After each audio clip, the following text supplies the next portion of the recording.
നിന്റെ കഴുതയെന്നൊക്കെ വിളിക്കുന്നു. മനുഷ്യൻ്റെ കണ്ണിൻ്റെ മാംസം പന്നിയുടെ മാംസത്തോട്, മനുഷ്യൻ്റെ കണ്ണിൻ്റെ നിമേഷക പടലം കുതിരയുടെയും കോഴിയുടെയും കണ്ണിൻ്റെ നിമേഷക പടലത്തോടാണ് യോജിച്ചിരിക്കുന്നത്. കുതിര നിന്നാണ് ഉറങ്ങുന്നത്. തമോ സത്വ രജത ഗുണം, ഇരുന്നുറങ്ങാൻ നേരമില്ല. കോഴി വൃക്ഷക്കമ്പിയിൽ ഇരുന്നുറങ്ങും, കണ്ടിട്ടില്ലേ? അതാ. പക്ഷേ ആ ഒരു ഗുണമാണ് മനുഷ്യർക്ക് കിട്ടിയിരിക്കുന്നത്. അതുകൊണ്ടാണ് നമ്മൾ കുതിര നിന്നുറങ്ങും, കോഴി വൃക്ഷക്കമ്പിൽ നിന്നുറങ്ങും. നമ്മൾ വെടിക്കെട്ട് പ്രസംഗം നടക്കുമ്പോൾ അതിന് ഇടയ്ക്ക് കൂർക്കം വലിച്ചുറങ്ങും. കണ്ടോ? ആ ഗുണമാണ് നമുക്ക് കിട്ടിയിരിക്കുന്നത്.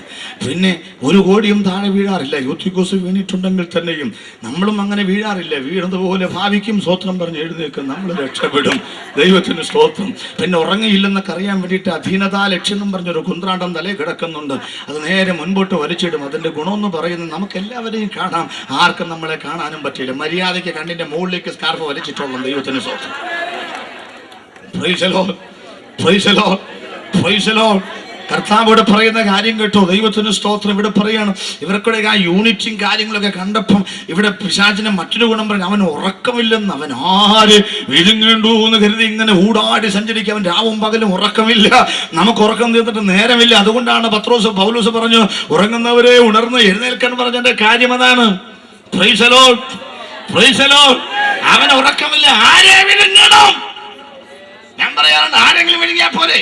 അങ്ങനെ പറ്റില്ല. ഇപ്പൊ ഈ യോഗത്തിനും പിശാച് വന്നിട്ടുണ്ട്. അവനെങ്ങനെ വന്നിട്ട് നോക്കും, ആരെ വിഴുങ്ങണം? ഒരാളുടെ അടുത്ത് നിന്നിട്ട് ഇവനെ വിഴുങ്ങണമോ ഒന്നിങ്ങനെ നോക്കിയിരിക്കുക. അപ്പോൾ നോക്കിയപ്പോൾ അവനെ വിഴുങ്ങേണ്ട കാര്യമില്ല. കാരണം പുള്ളി ഇടയ്ക്ക് ഉറങ്ങുന്നു, വാക്കോട്ട് വിടുന്നു, ഹല്ലേലൂയ എന്ന് പറഞ്ഞ് വിടുന്നു, ഇരിക്കും, വിടുന്നു, അടയ്ക്കുന്ന സമയത്ത് ആമേൻ എന്ന് പറഞ്ഞ് അടയ്ക്കുന്നു. അപ്പോൾ പുള്ളി കുറച്ച് ഇവനെ വിഴുങ്ങേണ്ട കാര്യമില്ല, നമ്മുടെ പാർട്ടി അത്. ഇവനെ വിഴുങ്ങണ്ട. അടുത്ത ആളുടെ അടുത്ത് നിന്ന് പുള്ളി പറഞ്ഞു, 3 ദിവസമായിട്ട് പ്രസംഗം എനിക്കൊന്നും മനസ്സിലാകുന്നില്ല, എതിർദേശം, പിന്നെ രക്തസ്രാവം, പിന്നെ 6 പുറത്തേലായി ഇരിക്കുന്നു.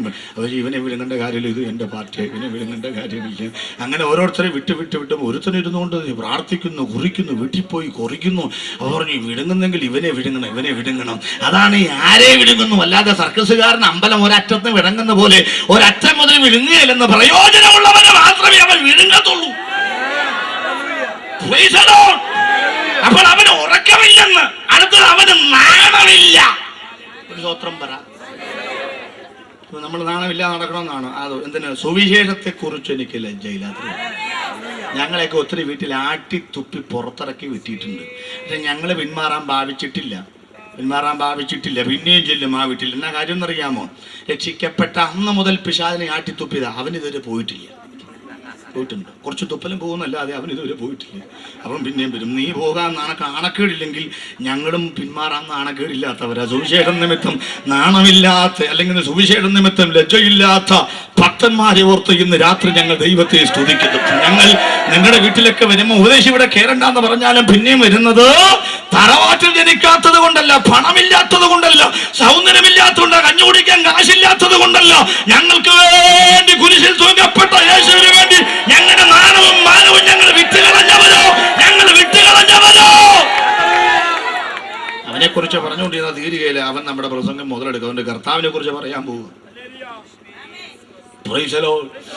ഇത്രയും ഗുണങ്ങളൊക്കെ കണ്ടേച്ചാണ് യേശു ഇവരെ നോക്കിക്കോളണം കേട്ടോ. അവിടെ യേശു ഇവന്റെ അടുക്കിലേക്ക് വരാൻ, ഇവന്റെ മേൽവിലാസം മാറാൻ പോവാൻ 4 കാരണം ബൈബിൾ പറയുന്നു. ഒന്നാമതായി, അവൻ ഭയങ്കര നിലവിളിച്ചുകൊണ്ട് നടന്നവനാണ്. നിങ്ങളത് സമാധാനമായിട്ട് വായിച്ചാൽ മതി, വാക്യങ്ങളൊന്നും ഇവിടെ പറയുന്നില്ല. ഒന്നാമതായിട്ട് അവൻ ഭയങ്കരമായി നിലവിളിച്ചുകൊണ്ട് നടന്നവനാണ്, ഭയങ്കര നിലവിളി. രണ്ടാമതായി, അവന് ഒരു പേര് വേദപുസ്തകത്തിലില്ല. മൂന്നാമതായി, അവൻ വസ്ത്രം ധരിച്ചിട്ടില്ല. നാലാമതായി, അവൻ്റെ താമസം ശവക്കല്ലറകളിൽ. 4 കാര്യങ്ങളാണ് വിശദീകരിക്കുന്നത്. ഒന്ന്, അവൻ ഇടവിടാതെ രാപ്പകൽ നിലവിളിച്ചുകൊണ്ട് നടന്നു. 2, അവനൊരു പേരില്ല. അവൻ്റെ പേരുണ്ട്, പക്ഷേ ഈ ഭാഗത്തെ പേര് രേഖപ്പെടുത്തിയിട്ടില്ല. 3, അവൻ വസ്ത്രം ധരിച്ചിട്ടില്ല. 4, അവൻ്റെ താമസം സ്വന്തം വീട്ടിലല്ല, ശവക്കല്ലറകളിലാണ്. യേശു ഈ 4 അവസ്ഥയ്ക്കും മാറ്റം വരുത്തി. Price the lord, praise the Lord. ഒന്നാമത്തെ ഭാഗത്തേക്ക് ഞാൻ വരുന്നു. അവൻ രാപ്പകൽ ഇടവിടാതെ കല്ലെടുത്ത് ശരീരം ഇടിച്ച് മർദ്ദിച്ച് മുറിവുണ്ടാക്കി ആ രക്തം ഇങ്ങനെ വാർന്നൊഴുകുന്നത് കണ്ടപ്പോൾ അവൻ വേദനയോട് നിലവിളിക്കുകയാണ്. നിലവിളിച്ച വാക്കെന്താണെന്നൊന്നും വേദപുസ്തകത്തിൽ രേഖപ്പെടുത്തിയിട്ടില്ല. ഊഹിക്കാവുന്ന കാര്യമേ ഉള്ളൂ. എന്നെ ആർ വിടുവിക്കും? അതായിരിക്കാം ഒരുപക്ഷെ നിലവിളിക്കുന്നത്. ആ നിലവിളി യേശു കേട്ടത് എനിക്ക് ഭയങ്കര ഇഷ്ടപ്പെട്ടു. ഇക്കരെ യേശു നിൽക്കുന്നു, അക്കരെ അവൻ നിൽക്കുന്നു. ഇക്കരെ ഒരു ഭയങ്കര ക്രൂസേഡ് കഴിഞ്ഞ് യേശു നിൽക്കുക. 5 അപ്പവും 2 മീനും എടുത്ത് വാഴ്ത്തി 5000 പേർക്ക് നൽകി. ശേഷിക്കുന്നത് എത്ര കൊട്ട നിറച്ചെടുത്തു? 12 കൊട്ട നിറച്ചെടുത്ത് ഇങ്ങനെ ഇരിക്കുക. ഒത്തിരി വ്യാഖ്യാനങ്ങളൊക്കെ ഉണ്ട്, എനിക്ക് അറിഞ്ഞുകൂടാ. അറിയാമല്ലാത്ത കാര്യം പറയേണ്ട കാര്യമില്ല. എന്തായാലും ചിലർ പറയും 12 ശിഷ്യന്മാർക്കുള്ളതാ, ചിലർ പറയും 12 മാസത്തേക്കുള്ളതാ. ഏതായാലും വേണ്ടില്ല, കർത്താവ് ഒരു കാര്യം ചെയ്താൽ അത് പെർഫെക്റ്റ് ആണ്. കഷ്ടി അരിഷ്ടിച്ച യേശു അഡ്ജസ്റ്റ്മെന്റ് ചെയ്ത ഒരു അത്ഭുതം ചെയ്യത്തില്ല. അവൻ ചെയ്താൽ നീ തിന്ന് തൃപ്തനാകും. അങ്ങനെ ഇവിടെ ഭയങ്കര ബഹളവും ക്രൂസൈഡും. ഈ യോഗമെല്ലാം കഴിഞ്ഞപ്പം ബാക്കി വന്നത് ശേഖരിക്കലും. അങ്ങനെ ഒരു ആത്മീക അന്തരീക്ഷവും ആരവാരവും ഇവിടെ മുഴങ്ങിക്കൊണ്ടിരിക്കുമ്പോൾ യേശുവിന്റെ അകത്തളത്തിൽ ഒരുവന്റെ നിലവിളി കേട്ടു. ആ നിലവിളി ഇവിടെയുള്ള ഒരുത്തനും കേട്ടില്ല. യേശു പറഞ്ഞു, നമുക്ക് അക്കരയ്ക്ക് പോകാമെന്ന് പറഞ്ഞു. മർക്കോസ് 4 അതും വായിക്കണ്ട. അത് കഴിഞ്ഞിട്ടാണ് 5-ാം അധ്യായം ആരംഭിക്കുന്നത്. സമയം സന്ധ്യയ്ക്കാണ്. സന്ധ്യയായപ്പോൾ അക്കരയ്ക്ക് പോകാമെന്ന് പറഞ്ഞപ്പോൾ അവർക്കൊരു വിഷമം ഉണ്ടായി. കാരണം കിടന്നുറങ്ങാനുള്ള സമയമാണ്. പ്രത്യേകിച്ച് ഒരു വലിയ ക്രൂസൈഡൊക്കെ കഴിഞ്ഞാൽ പിന്നെ ഒരാഴ്ചത്തേക്ക് അനങ്ങാതിരിക്കാമല്ലോ.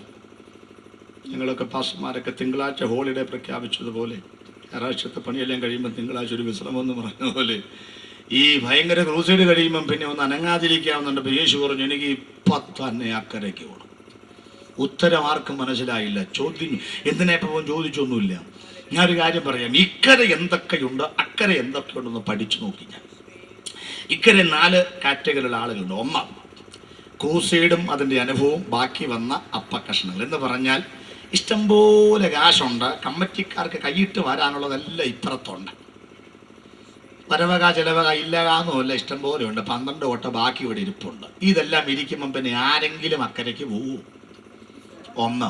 രണ്ടാമത്തേത്, യേശു തനിച്ചിരിക്കുമ്പോൾ ഉള്ള പ്രത്യേകത എന്നറിയാമോ? ശിഷ്യന്മാർ അവന്റെ അടുക്കൽ വരും, സകലവും അവർക്ക് വ്യാഖ്യാനിച്ചു കൊടുക്കും. അപ്പൊ ചുമ്മാ ഇരുന്നാലും ചുറ്റും ശിഷ്യവൃന്ദത്തിന്റെ നടുക്ക് VIP ആയിട്ട് വേണമെങ്കിൽ യേശുവിനോട് ഇരിക്കാം. 2. 3 വേദപുസ്തകം പറയുന്നു, യേശു ഇക്കരെ ഇരിക്കുമ്പോഴാണ് അമ്മയും സഹോദരന്മാരും വന്നിട്ട് അവനെ കാണാൻ ആഗ്രഹിക്കുന്നതും സംസാരിക്കുന്നതും. അപ്പൊ യേശു പറഞ്ഞ വാക്കൊക്കെ നമുക്കറിയാം. അപ്പോ അമ്മയും സഹോദരന്മാരും ഒക്കെ ഇക്കരയുണ്ട്. 3. 4 അക്കരെ പോയി മടങ്ങി വന്നപ്പോൾ യേശുവിനെ ഇവിടെ എതിരേറ്റത് യായിറോസ് ആണ്, പള്ളിയിലെ പ്രമാണി. VIPകൾ ഇക്കരയുണ്ട്. മറക്കരുത്, ശിഷ്യന്മാർ ഇക്കരയുണ്ട്. ശേഷിച്ച അപ്പകഷ്ണങ്ങൾ, സമ്പത്ത് ഇക്കരയുണ്ട്. രക്തബന്ധങ്ങൾ ഇക്കരയുണ്ട്. VIPകളായ ആളുകൾ ഇക്കരയുണ്ട്. അക്കരെ ആരാണെന്ന് നോക്കാം. സമ്പത്തുള്ളവരില്ല, VIPകളില്ല. എന്റെ ഭാഷയിൽ പറഞ്ഞാൽ ഇക്കരെ VIP ഉണ്ട്, അക്കരെ RIP ഉണ്ട്. Rest in peace. ശവക്കോട്ടയിൽ ഉയരുന്ന ശിലാഫലകത്തിൽ എഴുതി വെക്കുന്ന സംഗതിയാണ് അക്കരെ. ഇക്കരെയുള്ള ഇരുന്നുകൂടാനും ജീവിച്ചു പോകാനുമുള്ള 4 വിധമായ സംഗതികൾ ഇക്കരയുണ്ട്. യേശു പറഞ്ഞു, ഞാൻ ഇതിനൊന്നും വേണ്ടി ഇവിടെ വന്നവർ, എനിക്ക് ഇപ്പൊ തന്നെ അക്കരയ്ക്ക് പോകണം. ഈ രാത്രി ദൂതനിക്ക് പറയാനുണ്ട്. ആരവാരങ്ങൾക്ക് നടുവിലും, ഇത്രയും ജനക്കൂട്ടത്തിന്റെ ഇടയിലും, ഭൗതികമായ ആരവാരങ്ങൾക്ക് നടുവിലും ആവശ്യബോധത്തോടെ അകത്തളത്തിൽ നിന്ന് രക്ഷപ്പെടുവാൻ വേണ്ടി നീ വിളിക്കുന്ന ആ വിളി ഇന്ന് രാത്രിയിൽ പ്രസംഗിക്കുന്ന പാസ്റ്റർ പോലും കേട്ടില്ലെങ്കിലും ഈ യോഗത്തിന്റെ നടുവിലിരിക്കുന്ന ആത്മീക മണവാളനായ കർത്താവ് കേൾക്കുന്നു. കുഞ്ഞേ, നിന്റെ നിലവിളി കേൾക്കുന്നവരായ ഒരുവനെയോട് ഇന്ന് രാത്രി ഞങ്ങൾ പ്രസംഗിക്കുന്നത്, എന്റെ യേശുവിന് നിന്റെ നിലവിളി കേൾക്കാൻ പ്രാപ്തിയുണ്ട്. നിങ്ങൾ ശ്രദ്ധിച്ചോ? യേശു ഈ കണ്ടമാന കൂട്ടത്തിൽപ്പെട്ട് അതിനകത്തൊന്നും തൃപ്തിപ്പെടുന്നവനല്ല യേശു.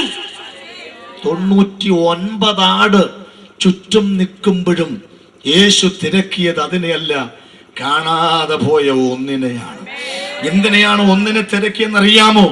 99 പിടിച്ചു തോളെ വെക്കാൻ പറ്റത്തില്ല, ഒന്നിനെ കിട്ടിയാൽ തോളെ വെക്കാൻ പറ്റും. വല്ലോ മനസ്സിലായവർക്കായി ഞാൻ ദൈവത്തെ സ്തുതിക്കുന്നു. വേണമെങ്കിൽ ചോദിക്കാം, 99 ഉണ്ടല്ലോ, പിന്നെ എന്തിനാ ഒന്നിനെ തേടി പോകുന്നത്? യേശു പറയും, കൊച്ചേ, അവിടെ വായിക്കുന്ന ഒരു മനുഷ്യന് 100 ആടുണ്ടെന്നിരിക്കട്ടെ, ഒന്ന് കാണാതെ പോയാൽ ബാക്കി എത്രയുണ്ട് പറ? പള്ളിക്കൂടത്തിൽ പോയിട്ടില്ലല്ലേ? എത്രയുണ്ട് ബാക്കി? 99 എന്നൊക്കെയാണ് കണക്ക്. അതാണ് ശരി, അവിടെ പറഞ്ഞിട്ടുണ്ട്. ബാക്കിയുള്ള 99 വിട്ടേച്ച്. പക്ഷേ ഒരു കണക്കും കൂടെ പറയാം. ഒന്ന് കാണാതെ പോയാൽ എന്താണ്? കാണാതെ പോയാൽ ബാക്കി എത്രയുണ്ട്? 100 എന്ന് ബോർഡിൽ എഴുതിയിട്ട് ഒന്ന് മറച്ചു പിടിച്ചാൽ ബാക്കി എത്രയുണ്ട്? ബാക്കി 2 0. 2 0 20,000 പൂജ്യം ഉണ്ടായത് യാതൊരു ഗുണവുമില്ലെന്ന്. ഇടത്ത് ഭാഗത്ത് വലത്ത് ഭാഗത്തല്ല, ഇടത്ത് ഭാഗത്തൊരു 1 വീണില്ലെങ്കിൽ, 1 ആരംഭിച്ചില്ലെങ്കിൽ, ഏക ദൈവത്തിൽ തുടങ്ങിയില്ലെങ്കിൽ, ഒന്നുമില്ലെങ്കിൽ ഒന്നുമില്ല കുഞ്ഞ്. ഒരു 10,000 വട്ടപൂജ്യം ഉണ്ടായിട്ട് കാര്യമില്ലോ. ഇന്ന് രാത്രി ഒരുവൻ ഞാൻ പ്രസംഗിക്കുന്ന ഒരുവൻ തന്നെ ഇടത്ത് ഭാഗത്ത് വരട്ടെ, അവൻ തുടങ്ങട്ടെ, അവനിൽ ആരംഭിക്കട്ടെ. ഒന്നീന്നല്ലേ എല്ലാം ഉണ്ടാകുന്നത് അല്ലേ? ഒന്ന് നേരെ മുകളിൽ ഇടത്തോട്ടും നേരെ താഴെ വലത്തോട്ടും തിരിക്കുമ്പോൾ 2 ആകും. നടുക്ക് കുനിച്ചാൽ 3 ആകും. പിന്നെ ത്രികോണാക്കിയാൽ 4 ആകും. മട്ടകോണാക്കിയാൽ 5 ആകും. മനുഷ്യനിൽ ആരംഭിച്ചാൽ 6 ആകും. വളവ് നിവർത്തിയാൽ 7 ആകും. തലതിരിച്ച് കൂട്ടിമുട്ടിച്ചാൽ 8 ആകും. തലതിരിച്ച് പിടിച്ചാൽ 9 ആകും. ഇത്രയേ സംഖ്യയിലെ കണക്കുള്ളൂ. അപ്പോൾ ഒന്നിൽ നിന്നാണ് സകലവും ആരംഭിക്കുന്നത്. ഇന്ന് രാത്രി ഒരു കൂട്ടത്തെ രക്ഷിക്കാനല്ല, പ്രയോജനമുള്ള ഒരുത്തൻ ഇതിനകത്തിരിക്കുന്നുണ്ടെങ്കിൽ എൻ്റെ യേശു അവന് വേണ്ടിയ യോഗം നടത്തുന്നത്. Praise the lord, praise the lord. ഗദരദേശത്തും സുവിശേഷ പ്രവർത്തനം ആരംഭിച്ചിട്ടില്ല. അവിടെ ഒരു സുവിശേഷ പ്രവർത്തനത്തിന്റെ ഓഫീസ് ഓപ്പൺ ചെയ്യാൻ യേശുക്രിസ്തുവിന് താല്പര്യമുണ്ടെന്ന്.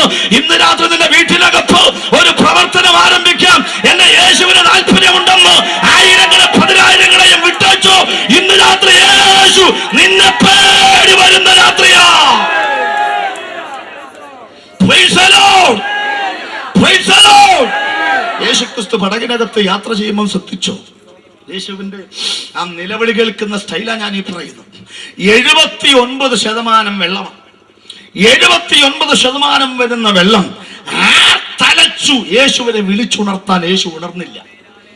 യേശുവിനെ ഉണർത്താൻ പറ്റിയ ശബ്ദം വെള്ളത്തിന്റെ ശബ്ദമാണ്. കാരണം അവന്റെ ശബ്ദവും വെള്ളത്തിന്റെ ശബ്ദവും ഒരുപോലെ ഇരിക്കും. പെരുവെള്ളത്തിന്റെ ശബ്ദം പോലെ മുഴങ്ങുന്ന യഹോവ.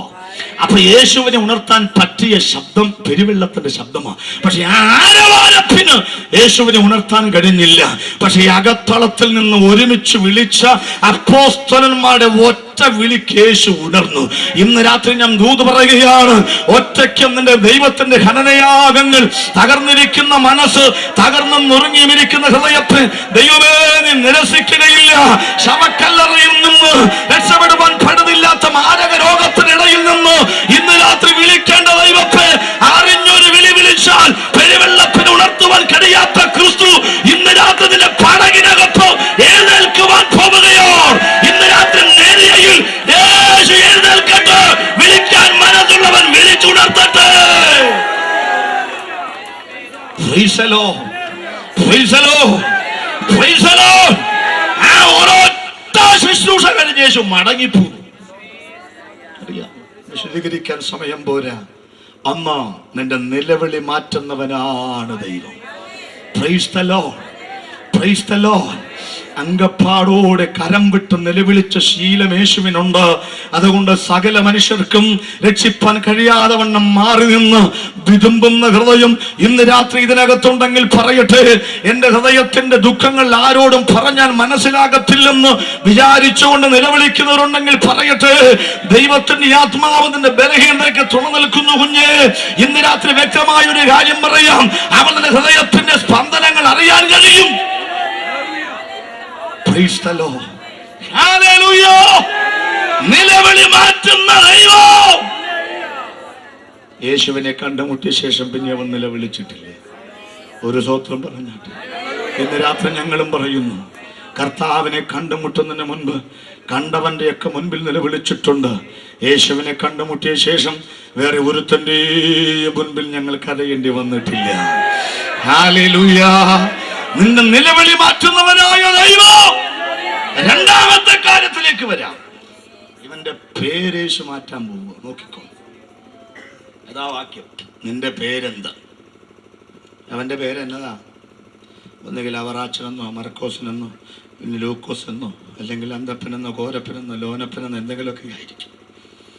ആ പേര് യേശുവിനറിയാം, അതറിയാം. പക്ഷേ ഇപ്പൊ ചോദിക്കുന്നത് ആ പേരല്ല, ഇത് ഏത് ഇനമാണെന്നായി ചോദിക്കുന്നത്. ഏത് ഇനമാണെന്നാണ്, ലോക്കലാണോ കൂടിയതാണോ എന്നൊക്കെ ചോദിക്കുന്നത്. ഏത് ഇനമാണെന്നായി ചോദിക്കുന്നത്. ഒരു കാര്യം ഓർത്ത്, യേശു ചോദിക്കുന്നതൊക്കെ ആത്മീയമായി മറഞ്ഞിരിക്കുന്ന കാര്യങ്ങളാണ്. ഇവന്റെ പേര് യേശു ചോദിക്കേണ്ട കാര്യമൊന്നുമില്ല. അത്തിയുടെ കീഴെ വന്നപ്പോ പറഞ്ഞു, മോളിരിക്കുന്നവരെ എന്റെ പേര് എനിക്കറിയാം, സക്കായി വേഗം ഇറങ്ങി. വേറൊരുത്തിരിക്കുമ്പം പറഞ്ഞു, നഗരയിലെ നീ അത്തിയുടെ കീഴെ ഇരിക്കുമ്പോൾ ഞാൻ കണ്ടു. അപ്പൊ കീഴെ ഇരിക്കുന്നവനെ അറിയാം, മോളിരിക്കുന്നവനെ യേശു. സക്കായി ഓടിക്കരയല്ലേ പറയാം, നഗരയിലെ താഴെ ഇരുന്നാലും അറിയാം.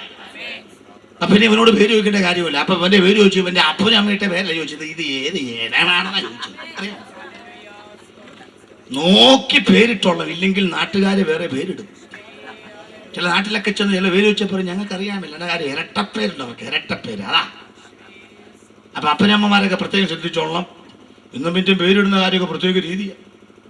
പണ്ടൊക്കെ നീളമുള്ള പേരാ, അനന്ത പത്മനാഭൻ പിള്ള, രാജശേഖരൻ നായർ, കേരളവർമ്മ വലിയ കോയി തമ്പുരാൻ, അങ്ങനെ എഴുതി കൊണ്ടുമാനും. പിന്നെ വീണ്ടും നീളം കുറച്ചു, 4 അക്ഷരമാക്കി. ചാക്കപ്പൻ, മറിയാമ്മ, എലിയാമ്മ, 4 അക്ഷരം. പിന്നെ 3 അക്ഷരമാക്കി, അന്നമ്മ ചിന്നമ്മ പൊന്നമ്മ. പിന്നെ 2 ആക്കി. അപ്പോഴൊക്കെ ഞാനൊക്കെ ജയിച്ചത് ജോയി, ഞങ്ങളൊക്കെ ജനിച്ചത് ആ സമയത്ത്. ഇപ്പൊ 1 ആക്കി, സാം ജിയാം, ഒറ്റ അക്ഷരമാണ്. ഇനി ഒന്നുമില്ലാതെ വരും. അമേരിക്കയിൽ ഈയിടെ പറഞ്ഞു, എൻ്റെ മക്കൾക്ക് 4 പേരിട്ട്. എന്ത് പേര്? 1 ഡും, 2 ഡും ഡും, 3 ഡും ഡും ഡും, 4ാമത്തെ ഡും ഡും ഡും ഡും. എന്ത് എളുപ്പം, പേരേ വിളിക്കണ്ട, തമ്പേരടിച്ച് കൊട്ടിയേച്ചാൽ മതി, എല്ലാം നിരന്ന് വന്നു. ചില പ്രാസം ഒപ്പിച്ചാ പേരിടുന്നത്. ഈയിടെ എന്റെ സഭയുടെ സെക്രട്ടറി പണ്ട് വൈറ്റിൽ വിളിച്ചു, പാസ്റ്റർ പിന്നെ 3 പെമ്പിള്ളേരാണ്, 4ാമത്തെ ഒരു പെങ്കൊച്ചു, എന്ത് പേരിടണം? നെഞ്ചു എന്റെ പേരിലുള്ള പ്രാസം. പാസ്റ്റർ ഇങ്ങനെ പ്രസംഗിക്കുന്ന ആളാണല്ലോ, പ്രാസമൊക്കെ ഒപ്പിച്ചിടാൻ. മൂത്തായാളുടെ പേര് നിമി, 2ാമത്തേത് സിമി, 3ാമത്തേത് ജിമി. ഞാൻ പറഞ്ഞു, എന്ത് പ്രാസം, എന്ത് പേരാണ്? മീ എന്ന അവസാനം വരും, സംശയിക്കേണ്ട, കൃമി എന്നിട്ടോളാം. ഈ 10 വേറെ ചെറുക്കിട്ട് പേരൊന്നും കേട്ടു.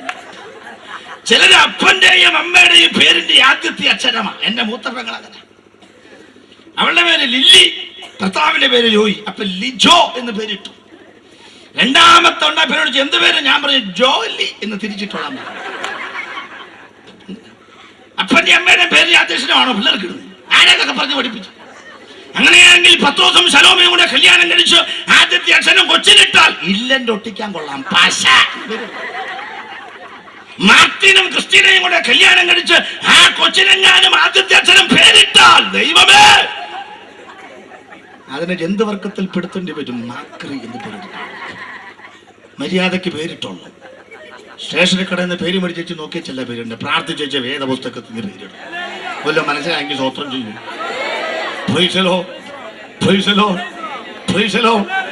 ഇവന്റെ പേരെന്നാന്ന് ചോദിച്ചു. അവൻ അന്നേരം പറഞ്ഞു, ഞങ്ങൾ പലരാണ്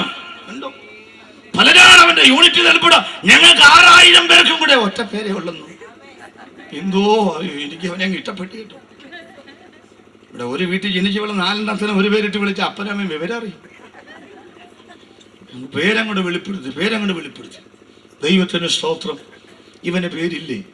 വേദപുസ്തകത്തിൽ പേരില്ലാത്ത ഒത്തിരി ആളുകളുണ്ട്. എൻ്റെ ഒരു പ്രശസ്തമായ പ്രസംഗമാണ് ശമര്യാസ്ത്രീ. വേദപുസ്തകത്തിൽ അവർക്ക് പേരില്ല. ശമര്യാസ്ത്രീ അവർക്ക് പേരില്ല, അവർക്ക് പേരുണ്ട്. പക്ഷെ നാട്ടുകാരിട്ടിരിക്കുന്ന പേരാ ശമര്യാസ്ത്രീ. 42 വാക്യത്തിൽ യേശു അവളുമായി സംസാരിച്ചു. അവളുടെ പേര് ഫോർട്ടീന എന്നാണ് ചരിത്രം പറയുന്നത്, എനിക്കറിഞ്ഞുകൂടാ. പക്ഷേ പേര് വേദപുസ്തകത്തിലില്ലേലും യേശുവുമായി സംസാരിച്ച് വീട്ടിൽ പോയപ്പം അവളുടെ പേര് അവൾ ജീവന്റെ പുസ്തകത്തിൽ എഴുതി വെച്ചാ പോയത്. പേരും പ്രശസ്തിയുമുള്ളവനെ പരിശുദ്ധാത്മാവ് വിളിച്ചത് ധനവാൻ എന്നേ വിളിച്ചോളൂ, വേറെ ഇൻസിലൊന്നും ഇല്ല. പക്ഷെ പേരില്ല, പ്രശസ്തി ഇല്ലെങ്കിലും ദൈവമുള്ളവനെ വിളിച്ചത് ദരിദ്രനാണെങ്കിലും ലാസർ, നെയ്മ. വീട്ടുപേരിനാൽ പുകഴുന്നവരും നാട്ടുപേരിനാൽ പുകഴുന്നവരും തറവാടിന്റെ മഹിമയൊക്കെ ഞങ്ങൾ ചെമ്മണ്ണൂർക്കാരാണ്, ഉറ്റിട്ടിക്കുടിക്കാരാണെന്നൊക്കെ പറയുന്നവർ ഇന്ന് രാത്രി ഓർത്തിരിക്കണം. നിന്റെ നക്ഷത്രം പൂരാടം നാളല്ല വേണ്ടത്, ഉദയ നക്ഷത്രമാ വേണ്ടത്.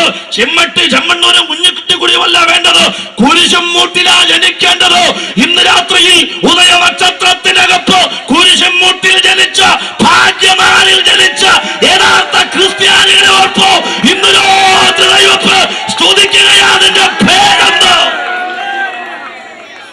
ചോദിച്ചാൽ പറഞ്ഞോളണം. പണ്ടൊരുത്തം പറഞ്ഞു, എൻ്റെ പേര് ഞാൻ ആദിയാതനാണ്, പക്ഷേ ഞാൻ നിന്റെ ആദിയാതൻ യേശാവാന്നൊക്കെ പറഞ്ഞ് പേരൊക്കെ മാറ്റി പറഞ്ഞു. പേരൊക്കെ മാറ്റി പറയുന്ന അപ്പനെ പറ്റിക്കുന്ന ഒത്തിരി ആളുകളൊക്കെ ഉണ്ട്. അതൊക്കെ അവിടെ നിങ്ങളുടെ വിശദീകരിക്കാൻ സമയമില്ല, വേറെ കുറെ കാര്യങ്ങൾ പറയാനുണ്ട്. പേര് ഇവൻ പറഞ്ഞു, ഒറിജിനൽ പേര് പറഞ്ഞു ലഗ്യോൻ. ഞാൻ പറഞ്ഞല്ലോ, ഒരു ബറ്റാലിയൻ്റെ പേര് അങ്ങോട്ട് പറഞ്ഞു. കർത്താവിൻ്റെ സ്തോത്രം. ഇന്ന് രാത്രി യേശു മറഞ്ഞിരിക്കുന്നതിനെയാണ് അറിയേണ്ടത്. അവിടെ ഒരു ദൂത് ഞാൻ പറയാം. ഇവന്റെ പേര് യേശുവിനറിയാം, ഇതിന്റെ പിന്നിൽ വ്യാപരിച്ചവനെയാണ് യേശുവിന് കിട്ടേണ്ടത്. ഇന്ന് രാത്രിയിൽ നിന്റെ മനോഹരമായ പേരിനൊപ്പം നിനക്ക് ജീവിക്കാൻ ഒക്കുന്നില്ല. പണ്ടാരോ പറഞ്ഞ പോലെ മത്തായി എന്ന പേരുണ്ട്, പക്ഷെ മത്ത് പ്ലസ് ആയി, അങ്ങനെയാണ് മത്തായി. എപ്പോൾ നോക്കിയാലും മത്ത് ആയിട്ടാണ് നടക്കുന്നത്. ദൈവത്തിൻ്റെ ദാനം എന്നാണ് മത്തായി എന്ന പേരിൻ്റെ അർത്ഥം. ഇന്നുവരെയും അവൻ ദൈവത്തിൻ്റെ ദാനമായി ജീവിച്ചിട്ടില്ല. അന്നമ്മ എന്ന പേരിൻ്റെ അർത്ഥം ഭക്ഷണം കൊടുക്കുന്നവൾ എന്നാണ്. അർത്ഥ കൈക്ക് ഉപ്പ് തേക്കാത്ത എത്രയോ അന്നമ്മമാര് നമ്മുടെ നാട്ടിലുണ്ട്. ആരോഗ്യസ്വാമി എന്നാണ് പേര്, ആരോഗ്യസ്വാമി. ആകപ്പാട് 2 കണ്ണ് പൊത്തിയിൽ നോക്കുന്ന പോലെ 2 കണ്ണ്. ആകപ്പാട് നിങ്ങൾക്കറിയാമല്ലോ, ഈ പിള്ളേർ രൂപം ഭാവം കണ്ട പേരൊക്കെ ആകപ്പാടെ വിഷമിച്ചു പോകും.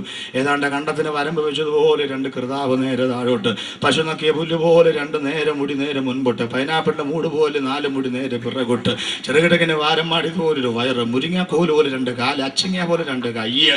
ദൈവമേ, ആൻഡമാൻ നിക്കോബാർ ദ്വീപ് കണക്കെ അവിടെ ഇവിടെ 4 ഊശാം താടി, പെടുതാര മീശ കണക്കി ഒരു മീശ, എടുത്തിട്ട് തികയാത്ത മീറ്റർ കൊണ്ട് തച്ച ഒരു ബനിയനും. പിന്നെ ഒന്നും പറയണ്ട, യേശുക്രിസ്തു അവന്റെ കാലും അവന്റെ പാൻറ്റൊക്കെ കാണേണ്ട കാഴ്ച. 5-6 പോക്കറ്റ്. സൂപ്പർ മാർക്കറ്റിൽ പോകാൻ സഞ്ചി വേണ്ട, പെരുങ്കായത്തിൻ്റെത് ഈ സാൻഡ് മതിയാകും. പിന്നെ യേശുക്രിസ്തു ക്രൂശേക്കട നാടുന്ന പോലെ ഒരു 5-6 വള്ളി അതിൻ്റെ കൂടെ. അവനെങ്ങനെ പോകുന്ന കാണുമ്പോൾ ഒരു സംശയം എനിക്കും ഇപ്പം ചാടി പോകുമോന്ന്. കാരണം അത്രയും താഴെ അവൻ പാൻറ്റിട്ടിരിക്കുന്നു. ഞാൻ ചിലപ്പോൾ കൈ നീട്ടാണ്, ദൈവമേ വല്ലതും സംഭവിച്ചു പോയാൽ വഴി വെച്ചത് കാണണ്ടായോ എന്ന് വിചാരിച്ചിട്ട്. എന്നിട്ട് അവൻ കൈപൊക്കി ദൈവത്തിന് സ്വത്രം ചെയ്യുമ്പോഴുണ്ടല്ലോ, അവൻ്റെ പൊക്കിളിന് താഴെ 1/2 ഇഞ്ച് അരക്കോൽ താഴെയാണ് അവൻ്റെ പാൻറ്റ് കിടക്കുന്നത്. 1/2 അടി പൊക്കമാണ് അവൻ്റെ ഷർട്ട് കിടക്കുന്നത്. അവൻ പാടുക, മുട്ടോളമല്ല അരയോളമല്ലെന്ന്. ബാക്കി ഞാൻ പറയുന്നില്ല. ദൈവത്തിന് സ്തോത്രം. ഈ പാടായി വികൃത രൂപത്തിനൊക്കെ ആര് പേരിട്ടെന്നാ ഞാൻ ചിന്തിക്കും.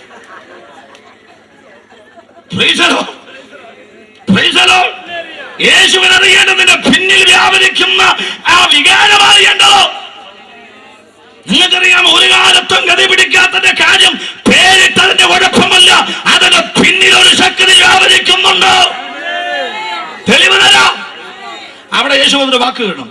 വേദപുസ്തകത്തിന്റെ എല്ലാ ഭാഗത്തും യേശു പ്രശ്നത്തെ അഭിമുഖീകരിച്ച ശേഷമാണ് ശാസിക്കുന്നത്. ഈ 2 വേദഭാഗവും മർക്കോസ് 5, ലൂക്കോസ് 8 വീട്ടിൽ പോയി വായിച്ചു. പിശാചിനെ കാണുന്നതിന് മുൻപ് അവിടെ വായിക്കുന്നത്, ഈ മനുഷ്യനിലുള്ള ഭൂതത്തോട് വിട്ടുപോകുവാൻ യേശു കൽപ്പിച്ചു എന്നല്ല, കൽപ്പിച്ചിരുന്നു. ഞാൻ ശരിയാണെന്ന് പറയാം. 2 ഭാഗം നോക്കി. ലൂക്കോസിന്റെ 8-ാമത്തെയാണ്. അവിടെയും കൽപ്പിച്ചിരുന്നു. എപ്പോൾ കൽപ്പിച്ചു പറയാം. യേശുവിന് നിന്റെ മുഖത്തെ സൗന്ദര്യത്തെക്കാൾ ഉപരി നിന്റെ ഹൃദയത്തിന്റെ വികൃത സ്വഭാവം അറിയാം. യേശു നേരത്തെ കൽപ്പിച്ചു. എപ്പോഴാന്ന് ഞാൻ പറയാം. പടകിനകത്ത് കയറി യാത്ര ചെയ്ത് ഇങ്ങോട്ട് വരുമ്പം ഭൂതത്തിന് മനസ്സിലായി യേശു എങ്ങോട്ട് വരുന്നു, എതിർദേശത്തേക്ക് വരുന്നു. യേശു ഇവിടെ കാലുകുത്തിയാൽ ഇനി എനിക്കിവിടെ നിൽക്കാൻ പറ്റിയില്ല. അതുകൊണ്ട് യേശു ഇവിടെ കാലുകുത്തരുത്. നേരെ ഒരു ശക്തമായ കാറ്റിന്റെ രൂപത്തിൽ ഇവൻ നേരെ ചെന്ന് പടകിനെ പിടിച്ചു. യേശുവിന്റെ പുറകെ വേറെ ഒരേ പടകുണ്ട്. ഒരൊറ്റ പടകിനെ കാറ്റ് തൊട്ടിട്ടില്ല. തൊട്ടത് യേശുവുള്ള പടകിനെയാണ്. ഇതിന് പറയും യേശു കയറിയാ പിന്നെ ആട്ടമൊന്നുമില്ല, അതൊക്കെ ചുമ്മാ തട്ടിപ്പ. എന്റെ അനുഭവം പറയാം, യേശു ഉള്ള പടകിനെ ആട്ടം ഉള്ളൂ. വേറെ ഒറ്റ പടകിനെ കാറ്റ് പിടിക്കുകയില്ല. യേശു എങ്ങനെയെങ്കിലും മുങ്ങിയാൽ അക്കരെ എത്തത്തില്ലെന്ന് അവൻ വിചാരിച്ചു. നിങ്ങൾ ശ്രദ്ധിച്ചോ, യേശു എഴുന്നേൽക്കുമ്പം 2 വാക്കാ പറയുന്നത്. എന്നറിയാം, ഒന്ന് സംസാരിച്ചു, ഒന്ന് ശാസിച്ചു. ശ്രദ്ധിച്ചോ, കടലിനോട് യേശു പറഞ്ഞു അനങ്ങാതിരിക്കും, നോ ഡിസ്റ്റർബ്. പക്ഷെ കാറ്റിനോട് എക്സ്ക്യൂസ് മീ ഒന്നും പറഞ്ഞില്ല. ശാസിച്ചു. ഞാൻ ശാസിച്ചത് ഇത് എവിടെന്നാ വന്നത് തമ്പുരാൻ അറിയാം. കാറ്റ് കാറ്റിനെ അവൻ കരുണ കൂടാതെ ശാസിച്ചു. നിന്റെ ഉടായിപ്പും നിന്റെ ഈശാന പോലും ഇവിടെ നടക്കുകയില്ല. ഞാൻ അവിടെ കാലുകുത്തും, ഞാൻ അവിടെ കാലുകുത്തും. നീ കടലിൽ പോകേണ്ടി വരും, ഞാൻ കടലിൽ പോകത്തില്ല. പിടികിട്ടിയവർ കരമുയർത്തി ദൈവത്തിന് സ്തോത്രം ചെയ്യട്ടെ. യേശു ഇക്കരെ കാലുകുത്തുന്നതിന് മുൻപ് തന്നെ അവൻ കാറ്റിനെ ശാസിച്ചു. കടലിനോട് പറഞ്ഞു, അക്കരെ എത്തിക്കോ, അനങ്ങാതിരിക്കോ. കടലിൽ വെച്ച് ശാസിച്ചത് ഇവനെയാ.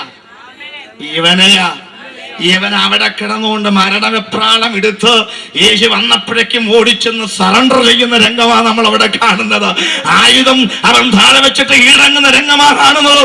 ഇന്ന് രാത്രി ഈ യോഗത്തിന് വരാതെ നിന്റെ കുടുംബത്തിനകത്തിരുന്ന് കേൾക്കുകയാണെങ്കിലും ഈ യേശുവിന്റെ വാക്കുകൾക്ക് നിന്റെ കുടുംബത്തിനകത്തൊരു അത്ഭുതം ചെയ്യുമോ?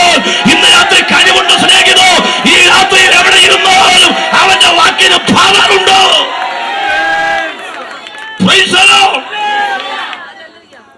പിറകിൽ പതിഞ്ഞിരിക്കുന്ന മറഞ്ഞിരിക്കുന്ന പൈശാചിക ബന്ധനങ്ങളെ ആണ് അവൻ ചോദിക്കുന്നത്. നിന്റെ പേരെന്തോ?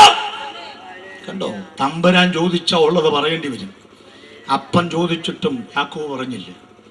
മിന്നാമിനെങ്കിന്റെ നുറുങ്ങുവെട്ടം പോലും ഇല്ലാതിരിക്കുമ്പം, ഒരു കൊടിൽ പോലും ഇല്ലാതെ വെറും ചൂണ്ടുവിരൽ കൊണ്ട് തുടയുടെ തടം നേരം വെളുക്കുന്നത് വരെ പിടിച്ചു നിർത്തിയ കർത്താവ് ഒരു ചോദ്യം ചോദിച്ചു, കൊച്ചേ നിന്റെ പേരെന്താണ്? ഉള്ളതുപോലെ അവൻ പറഞ്ഞു. ഇന്ന് രാത്രിയിൽ നിന്റെ തനി സ്വരൂപം ഒന്ന് വെളിപ്പെടുത്തിയാൽ, നിന്റെ ഒറിജിനൽ പേരൊന്ന് പറഞ്ഞാൽ, നിന്റെ ശരിയായ പാപങ്ങളൊന്ന് ഏറ്റുപറഞ്ഞാൽ, ഈ രാത്രി ഞാനൊരു കാര്യം പറയാം. തറവാട്ടിൽ ജനിച്ചവന് നാട്ടുകാരൊരു പേരിട്ടു. എന്നാണെന്നറിയാമോ? 2 പേരാ ബൈബിളിൽ, ഒറ്റപ്പേരേ ഉള്ളൂ. ഒന്ന് ഭൂതം, 2 ഭൂതഗ്രസ്തൻ. അതാണോ അവന് ആമോശം വെക്കപ്പെട്ട പേര്? അതാണോ അവന് ഭാഷമാരിട്ട പേര്? അല്ലല്ലോ. അവന്റെ പേരിപ്പം നാട്ടിൽ അറിയപ്പെടുന്നു ഭൂതഗ്രസ്തൻ. ആ കള്ളുകുടിയനായ മത്തായല്ലോ, ആ മോശപ്പെട്ട് ജീവിക്കുന്ന അന്നമല്ലോ. നിന്റെ പേരിന്റെ പിന്നിൽ വ്യാപരിക്കുന്ന അന്ധകാര ശക്തിയോട് ഇന്ന് രാത്രി പറയുകയാണോ? അവനെ കൈക്കൊണ്ടോ അവന്റെ നാമത്തിൽ ഇന്ന് രാത്രി വിശ്വസിക്കാമെങ്കിൽ നിന്റെ ഇനിശലം മാറ്റി അവനെ നീ ദൈവമകനാക്കി തീർക്കും.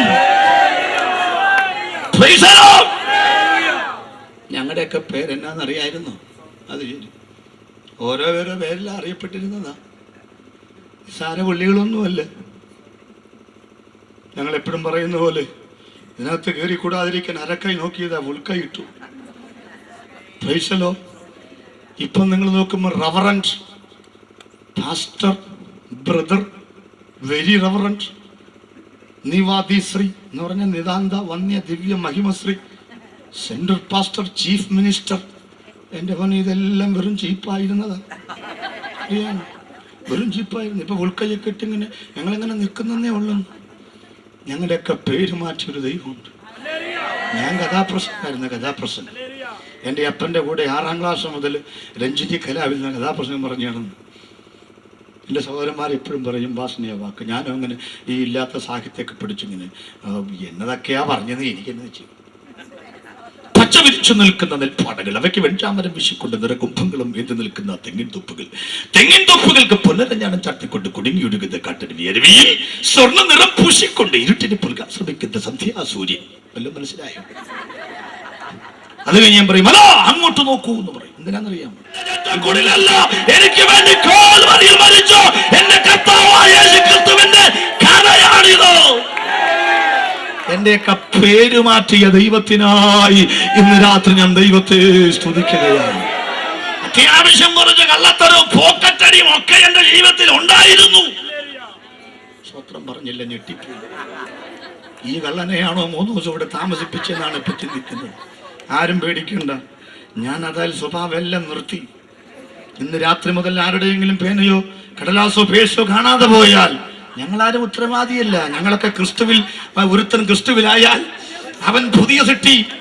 ഓട്ടോറിക്ഷയ്ക്കകത്ത് പേശ് കാണാതെ പോയാൽ കിട്ടും, പള്ളിക്കകത്ത് കാണാതെ പോയി കിട്ടാത്ത കാലമാണിപ്പം. ഞങ്ങൾ ആ ഗ്രൂപ്പിൽ പെട്ടതല്ലെന്ന്. ഒരുത്തൻ ക്രിസ്തുവിലായാൽ പുതിയ സൃഷ്ടി. പഴയത് കഴിഞ്ഞുപോയി, സകലവും പുതിയതായി തീർന്നിരിക്കുന്നു. ഞങ്ങളുടെ പേര് മാറ്റിയ, ഞങ്ങളുടെ നിലവാരം മാറ്റിയ, ഞങ്ങളുടെ അഡ്രസ് മാറ്റിയ ദൈവത്തിനോട് ഇന്ന് രാത്രി അവരെ സ്തുതിക്കുകയാണ്. ഈ പുസ്തകം ഞാൻ പാസ്റ്റർമാരെ ക്ലാസ്സിൽ പറയും, ഈ പുസ്തകം കയ്യിലെടുത്തില്ലെങ്കിൽ പഞ്ചായത്തിന് വെളിയിൽ പോകേണ്ട വല്ല ആവശ്യമുണ്ടോ നിങ്ങൾക്ക്? ഇല്ല. വേണ്ടി വന്ന മുനിസിപ്പാലിറ്റി വരെ പോണായിരിക്കും വല്ല ഷർട്ടിന്റെ തുണി എടുക്കാൻ. കൂടി വന്നാൽ ആ ഡിസ്ട്രിക്ട് വരെ പോണായിരിക്കും. എന്തിന്? ജില്ലാ സമ്മേളനത്തിന് 100 രൂപ കിട്ടുമ്പോൾ പോകാൻ. അതിനപ്പുറത്ത് പോകേണ്ട കാര്യമില്ലെന്ന്. പക്ഷേ ഒരു പഞ്ചായത്തിൻ്റെ എറണാകുളം ജില്ലയിൽ പെരുമ്പാവൂർ മുനിസിപ്പാലിറ്റിയിൽ ഏങ്ങൂർ പഞ്ചായത്തിൽ 1-ാമത്തെ വാർഡിൽ 364-ാമത്തെ വീട്ടിൽ ജനിച്ചു വളർന്ന എനിക്ക്, ഞാൻ ഇതിനു മുമ്പ് ഞങ്ങൾ വരുന്നത് പുൽപ്പള്ളിയിൽ നിന്നാണ് ഞാൻ ഇങ്ങോട്ട് വരുന്നത്. അതിനു മുൻപ് ഞാൻ മധ്യപ്രദേശിൽ അവിടെയൊക്കെ പോയിട്ടുണ്ടെന്ന് പറയാൻ വേണ്ടി വെടിപൊട്ടിക്കുന്നല്ല, ഒരു ദൂത് പറയാൻ വേണ്ടി പറയുന്ന, മധ്യപ്രദേശിൽ നാഗ്പൂരിൽ അവിടെ 7 ദിവസം പ്രസംഗിച്ചാ വരുന്നത്. അതിനു മുൻപ് ഗുജറാത്തിൽ വെരാവൽ അഹമ്മദാബാദിനപ്പുറത്ത് പ്രസംഗിച്ചാ വരുന്നത്. എൻ്റെ പ്രിയപ്പെട്ടവര്, സ്വന്തം കാശ് കൊണ്ടല്ല യാത്ര ചെയ്യുന്നത്, ദൈവമക്കൾ തരുന്ന കാശ് കൊണ്ടാ യാത്ര ചെയ്യുന്നത്. രാവും പകലും വ്യത്യാസമില്ലാതെ കേരളത്തിന്റെ 14 ജില്ലകളിലും ഇന്ത്യയുടെ 9 സംസ്ഥാനങ്ങളിലും എന്റെ യേശുവിനെ പ്രസംഗിക്കുവാൻ എന്റെ അഡ്രസ് മാറ്റിയത് ഞാനൊരു ഖാദികനായിരുന്നെങ്കിൽ പറ്റത്തില്ലായിരുന്നു. കർത്താവിന് വേണ്ടി ഇറങ്ങി തിരിച്ചാൽ അവൻ നിന്റെ മേൽവിലാസം മാറ്റും. ഇന്ന് രാത്രി നിന്റെ മേൽവിലാസം മാറ്റുമ്പോൾ നിന്നെ ദൈവത്തിന്റെ മകനാക്കാൻ, നിന്നെ ദൈവത്തിന്റെ മകളാക്കാൻ, നിന്നെ സ്വർഗരാജ്യത്തിന്റെ അവകാശിയാക്കാൻ ഇന്ന് രാത്രി യേശുവിന് കഴിയും. നിന്റെ പേരെന്താ?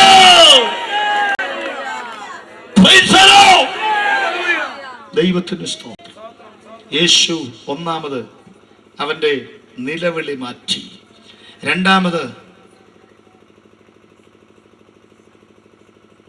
ഒന്നാമത് അവന്റെ നിലവിളി മാറ്റി, രണ്ടാമത് അവന്റെ പേര് മാറ്റി, മൂന്നാമത് അവന്റെ നഗ്നത മാറ്റി. അവൻ വസ്ത്രം ധരിച്ചിട്ടില്ല. അർത്ഥം വസ്ത്രം ധരിച്ച് ഒരു കാലത്തും ധരിച്ചിട്ടില്ലെന്നല്ല, അവൻ ആ വസ്ത്രം ഉരിഞ്ഞ് കീറി കളഞ്ഞു, നഗ്നനായി. ഒരു പക്ഷേ ഒന്നും ധരിച്ചിട്ടില്ലെന്നായിരിക്കത്തില്ല, നാട്ടുകാരൊക്കെ തമ്മത്തല്ല കൂടി എന്തെങ്കിലുമൊക്കെ ഇട്ടിട്ടുണ്ടാവും. വസ്ത്രം ധരിച്ചിട്ടില്ല. മനുഷ്യന്റെ വസ്ത്രം നഷ്ടപ്പെട്ടത് എപ്പോഴാണെന്നറിയാം? ഏദൻ തോട്ടത്തിൽ പാപം ചെയ്തപ്പോഴാണ്. അതുവരെ അവന് ഒരു തേജസ്സിന്റെ വസ്ത്രം, നീതിയുടെ വസ്ത്രം ഉണ്ടായിരുന്നു. പാപം ചെയ്തതോടുകൂടി അവൻ നഗ്നനാണെന്നറിഞ്ഞു. അങ്ങനെ ഇന്നും അങ്ങനെ. ആ വാക്യം നിങ്ങൾ വായിക്കണം. അവനെ വസ്ത്രം കിട്ടിയപ്പോൾ ഒരു വാക്കുകൂടെ ചേർത്തു. നാട്ടുകാരെ വന്ന് നോക്കിയപ്പോൾ അവൻ വസ്ത്രം ധരിച്ച് സുബോധം പൂണ്ട് യേശുവിന്റെ അടുക്കിരുന്ന. എല്ലാം മനസ്സിലായോ? വസ്ത്രം ധരിക്കുമ്പം സുബോധം ഉണ്ടാകും. വസ്ത്രത്തിന്റെ നീളം കുറയും തോറും സുബോധമില്ലെന്ന് അതിനർത്ഥം. എല്ലാം മനസ്സിലായോ? പണ്ടൊക്കെ സഹോദരിമാരിങ്ങനെ കൈയുടെ ഈ അറ്റം വരെയും വസ്ത്രം നീളം കൂട്ടുമായിരുന്നു. കാരണം നല്ല സുബോധം അന്ന് ഉണ്ടായിരുന്നു. പിന്നെ അത് പകുതി വരെയായി, പകുതി സുബോധം നഷ്ടപ്പെട്ടു. പണ്ടത്തെ ഒരു ഉപദേശി ഒരു സ്ത്രീയെ കണ്ടു, സ്ലീവ്ലെസ് എന്നാ പറഞ്ഞാൽ ഒരത്തിന് താഴെ കൈയില്ല. ഉടനെ ഉപദേശി പ്രാർത്ഥിച്ചു, കർത്താവേ, ഇതിൽ കൂടുതൽ കയറുന്നതിന് മുൻപ് എന്റെ ആത്മാവിനെ എടുത്തു കൊള്ളണമേ. ചില സ്ത്രീകളൊക്കെ വസ്ത്രം ധരിക്കുന്ന കണ്ടാൽ നമുക്ക് തോന്നും ഇത് നഗ്നത മറയ്ക്കാനുള്ളതല്ല, ഇത് പ്രദർശിപ്പിക്കാനുള്ളതാണ്. എന്നിട്ട് പിറകിൽ കന്യാകുമാരി മുൻപ് കണക്കെ ബ്ലൗസിന്റെ ഒരു പുറകുവശവും പൈനാപ്പിളിന്റെ മൂടിന്റെ അത്രയുമുള്ള തലമുടി മുൻപോട്ടും കൂടെ എടുത്തിടുമ്പം പിന്നെ തോണ്ടാൻ തോന്നത്തില്ലയോ? ദൈവത്തെ ഓർത്ത് നിങ്ങൾ വികാരവും വിചാരവും ഉള്ളവരായി ജീവിക്കണം. Praise the Lord. Sara Joseph ഒരു കാര്യം പറഞ്ഞു. പുരുഷൻ പോകുമ്പം പുരുഷൻ പോകുന്നു എന്നാണ് ആളുകൾ കാണുന്നത്, സ്ത്രീ പോകുമ്പം ഒരു ശരീരം പോകുന്നു എന്നാണ് കാണുന്നത്. അതുകൊണ്ട് ശരീരം ദൈവത്തിൻ്റെയാണ്. സഹോദരിമാരെ, നന്നായി വസ്ത്രം ധരിച്ച് സുബോധമുള്ളവരായി ജീവിക്കണം. സഹോദരന്മാരും അങ്ങനെയൊക്കെ തന്നെ വേണം. അവരെക്കുറിച്ചാണ് ഞാൻ ആദ്യം പറഞ്ഞത്. Praise the lord. ചിലമിറ്റും പാൻറ് ഇട്ടിരിക്കുന്ന കണ്ടാൽ ഇനി ഇവനെ ഇതിനകത്ത് എടുക്കുന്നതിനേക്കാൾ പേര് ഇവനെ പെട്ടിയിലേക്ക് വെക്കുന്ന നല്ലതെന്ന് തോന്നിട്ടു. Praise the lord. Praise the lord. ഷർട്ടൊക്കെ അടിക്കുമ്പോൾ ഒരു ലേശമെങ്കിലും ലൂസ് വേണേ. ചിലരംഗം മുറുക്കിയിട്ട് 6 പാക്ക് ഇങ്ങനെ കാണാൻ പാത്രമൊക്കെ ഇരിക്കും. അപ്പം മനസ്സിലാക്കാം ഇത് ലൂസ് കൂടുതലാ. കർത്താവിന് സ്തോത്രം. ഇവന് വസ്ത്രമില്ല, അതിന്റെ തെളിവിന് സുബോധമില്ല. ആത്മീക രംഗത്തും അക്ഷരീക രംഗത്തും ഞങ്ങൾ എൻ്റെ ഫാഷൻ പ്രപഞ്ചമൊന്നും പറയുന്നില്ല. മാന്യമായ വസ്ത്രം നിങ്ങൾ ധരിക്കണം. ഇത് പ്രദർശിപ്പിക്കാൻ വേണ്ടിയായിരിക്കരുത്. മുൻപോട്ട് വരാം. കർത്താവായ യേശുക്രിസ്തു ഈ ഭൂമിയിലേക്ക് ജനിച്ചു വീണു. ശീലകൾ ചുറ്റി അവനെ വഴിയമ്പലത്തിൽ കിടത്തി. 4000 വർഷം കൊണ്ട് ആദാമ്യ വർഗത്തിന് ഉടുപ്പ് കൊടുക്കാൻ ദൈവം തീരുമാനിച്ചു. ആ ഉടുപ്പ് നെയ്തെടുക്കുവാൻ ക്രിസ്തു ലോകത്തിലേക്ക് വന്നു. 33.5 കൊല്ലം കൊണ്ട് അവന്റെ നെയ്ത്തുശാലയിൽ അതിന്റെ പണി ആരംഭിച്ചു. കാൽവരി കുരിശിൽ അവൻ കിടക്കുമ്പോൾ അത് നെയ്ത് പൂർത്തീകരണത്തിലേക്ക് വരികയായിരുന്നു. നിവൃത്തിയായി എന്ന് പറഞ്ഞ് സീലുമടിച്ച് ആ വസ്ത്രം അവൻ നമുക്ക് തന്നു. എന്താണ് ആ വസ്ത്രം എന്നറിയാമോ? നീതിയുടെ വിശുദ്ധ വസ്ത്രമാണ്. ഇന്നലെ രാത്രി ഞാൻ പറഞ്ഞു, വിശ്വാസത്താൽ നീതീകരിക്കപ്പെട്ടിട്ട് കർത്താവായ യേശുക്രിസ്തു മുഖാന്തരം നമുക്ക് ദൈവത്തോട് സമാധാനമുണ്ട്. ശ്രദ്ധിക്കൂ, ജീവിതത്തിൽ മലമൂത്ര വിസർജനത്തിൽ കിടന്ന് കെട്ടഴിയാതെ വിഷമിച്ചു കിടന്നൊരു കഴുത ഉടമസ്ഥനുണ്ടോ, പക്ഷെ കുളിപ്പിച്ചിട്ടില്ല. യജമാനനുണ്ടോ, പക്ഷെ അതിന്റെ നാറ്റം മാറിയിട്ടില്ല. യേശു പറയുന്നു, എന്റെ കയ്യിൽ ഒരു നീതി വസ്ത്രമുണ്ട്, നിങ്ങളതിനെ കെട്ടഴിക്കുക. ആര് പറഞ്ഞാലും കൊണ്ടുപോ. അവർ കൊണ്ടുവരാൻ നേരത്തെ യേശുവിനോട് അവർ ചോദിച്ചു, കർത്താവേ, ഇത് അതിനകത്ത് കിടന്ന് ഉരുണ്ട് പിരണ്ട് വരുന്ന സാധനമാ, അങ്ങേക്ക് ഇതിനകത്ത് കയറിയിരിക്കാൻ എങ്ങനെ സാധിക്കും? യേശു ഒരു വസ്ത്രം അതിന്റെ പുറത്തിട്ട് അതിനകത്താണ് അവൻ യാത്ര ചെയ്തത്. എന്റെ പ്രിയപ്പെട്ടവരെ, നിങ്ങളുടെ നീതി പ്രവർത്തനങ്ങൾ ദൈവത്തിന്റെ മുൻപിൽ കറപുരണ്ട തുണി പോലെ ഇരിക്കുന്നു. പക്ഷെ ഇന്ന് രാത്രിയിൽ പാപങ്ങൾ ഏറ്റു പറയാമെങ്കിൽ, ജനിച്ച് വളർന്ന് ഇത്രയും നാൾ നിങ്ങൾ ചെയ്ത മുഴുവൻ പാപത്തിന്റെയും മീതെ യേശുക്രിസ്തു തന്റെ തങ്ക അങ്കി അങ്ങോട്ടിടുമ്പോൾ, തന്റെ രക്തത്തിൽ മുക്കിയ തന്റെ നീതിയുടെ വസ്ത്രം ഇടുമ്പോൾ, യേശു കയറാകുന്നൊരു മാന്യമായ പാത്രമായി നിങ്ങൾ മാറുകയാണ്. ഇന്ന് രാത്രി കെട്ടടിയാൻ ആർക്ക് താല്പര്യമുണ്ട്? നിങ്ങളെ വളർത്തി യാതൊരു പ്രയോജനമില്ലാതിരിക്കുന്ന യജമാനന്മാരെ വിട്ടും യേശു കയറുന്നൊരു വാഹനമായി തീരാൻ ആർക്ക് താല്പര്യമുണ്ട്? ഇന്ന് രാത്രി മതങ്ങൾ തരുന്ന നീതിവസ്ത്രമല്ല, യേശു തരുന്ന കാൽവറിയും നെയ്തെടുപ്പ് നഗ്നനായ ഭാവിയെ ഉടുപ്പിക്കുന്ന നീതിവസ്ത്രം ഇന്ന് രാത്രി അവൻ കൊണ്ടുവന്നിട്ടുണ്ട്. അവനത് നിന്റെ മേലിടട്ടെ.